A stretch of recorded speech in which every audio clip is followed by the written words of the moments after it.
Okay guys, another unboxing video for today. Syempre, yan, plastic ito, hindi naka-bubble wrap siya. Plastic na plastic lang talaga siya guys.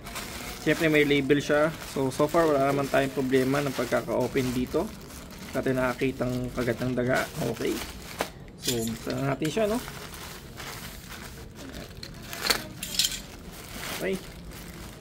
Okay, so ito na nga. Buksan natin siya, no? Check natin. Okay, so meron tayo dito. Okay. Ayan pa. At meron pa. Okay, so wala siyang label kung ano yung mga lapad nito, yung width. So ito po isang klase ng ano, Coroplast tape or parang tinatawag siya na cloth tape.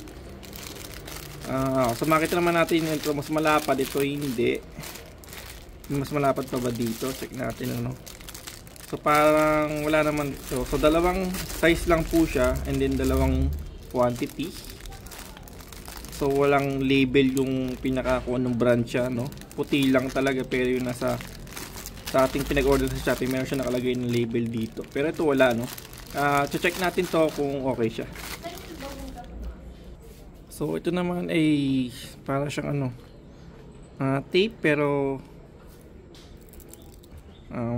ano ba tawag dito? Para siyang tape lang din, kaya lang mas para siyang masking tape na parang leather na nga.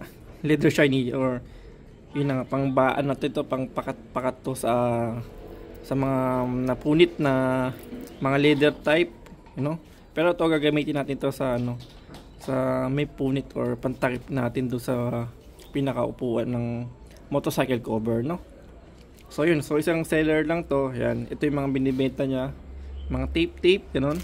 Pero ito, bigyan ko din ng video ng product review. If ever man gamitin natin siya sa mga wire, no? Pambalot natin to guys. Okay. So yun lang. Thank you for watching po.